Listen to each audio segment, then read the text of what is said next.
एक दिन सब कुछ खत्म हो जाएगा। ये बात ना सिर्फ इस्लाम कहता है बल्कि हिंदू धर्म में भी बहुत साफ साफ कही गई है। लेकिन कैसे और कब और क्यों, इसका जवाब छुपा है हिंदू धर्म के ग्रंथों में, खास तौर पर वेद, पुराण और महाभारत में। वहाँ इसका नाम है प्रलय। प्रलय का मतलब होता है सब कुछ नष्ट हो जाना, यानी ना इंसान बचेगा, ना जानवर, ना पेड़ पौधे और ना ही धरती और ना ही आसमान, सब कुछ खत्म हो जाएगा। अब सवाल यह है कि हिंदू धर्म के अनुसार प्रलय कब आएगी। तो चलो एक एक करके वो संकेत जानते हैं जो धर्म ग्रंथों में लिखे गए हैं। पहला संकेत, जब कलयुग अपने चरम पर पहुंच जाएगा। कलयुग यानी वो युग जिसमें हम अभी हैं। हिंदू धर्म के अनुसार चार युग होते हैं। पहला सतयुग, मतलब जब हर तरफ सच्चाई थी। दूसरा त्रेता युग, मतलब राम का युग।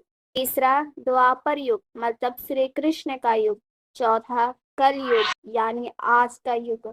कलयुग की कुल उम्र मानी जाती है 4,32,000 साल, और अब तक करीब 5,000 साल ही हुए हैं। तो इसका मतलब ये नहीं कि प्रलय अभी आएगी, लेकिन धर्म ग्रंथों में कहा गया है कि जब कलयुग अपनी गंदगी में डूब जाएगा तब प्रलय का पहला कदम उठेगा।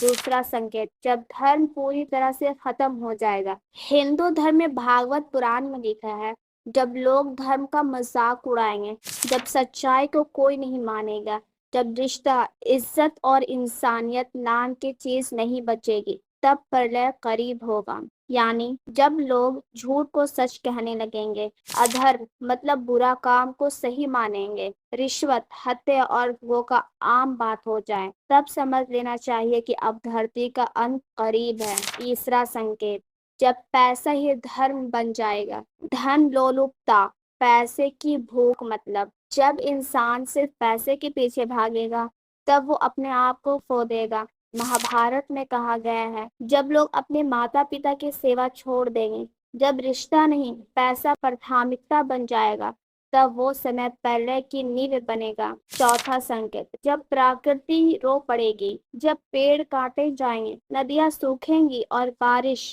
बिना सही समय पर होगी, तो समझ लो प्रकृति प्रलय की तैयारी कर रही है। गरुड़ पुराण में कहा गया है, जब धरती अपने बोझ से थक जाएगी तब वो खुद को झटक देगी, यानी जलजले, तूफान, ज्वालामुखी, अचानक बाढ़, ये सब प्रकृति का अलार्म है कि अब अंत निकट है। पांचवा संकेत, जब अधर्मी राज करेंगे। अधर्मी मतलब जो धर्म के रास्ते पर नहीं चलता। विष्णु पुराण में लिखा है, जब सिंहासन पर ऐसे लोग बैठेंगे जिन्हें न ज्ञान है न न्याय, जब राजनेता खुद चोर बन जाए, तब प्रजा की चीखें धरती पर सीमित नहीं रहेगी, आसमान तक जाएगी।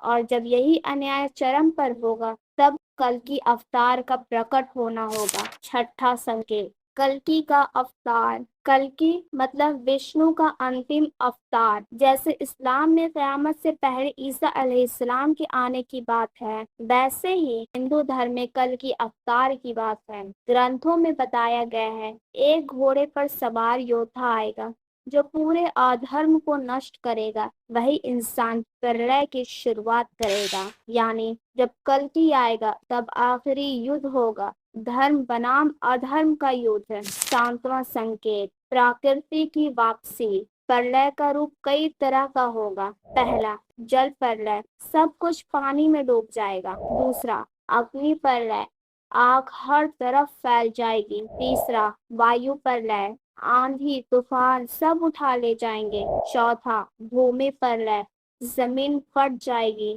और सबसे आखिरी में शून्य में विलय, जब सब कुछ नष्ट हो जाएगा तो ब्रह्मांड शून्य यानी नथिंगनेस में चला जाएगा। शून्य मतलब एक ऐसा खालीपन जहाँ कुछ भी नहीं होता, न समय न स्थान।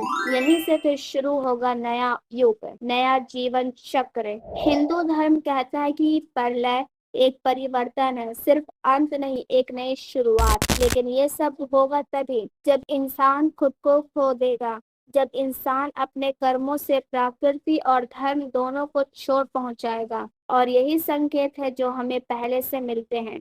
ताकि हम सुधर सकें, संभल सकें और धर्म की तरफ लौट सकें। इसलिए इंसान चाहे किसी भी धर्म को माने, हर ग्रंथ यही कहता है, अगर अंत से डरते हो तो आज को सुधार लो, क्योंकि प्रलय कब आएगी इसका समय तो तय है, लेकिन हम खुद तय कर सकते हैं कि हम उस दिन कैसे मिलेंगे, धर्म के साथ या अधर्म के बोझ तले।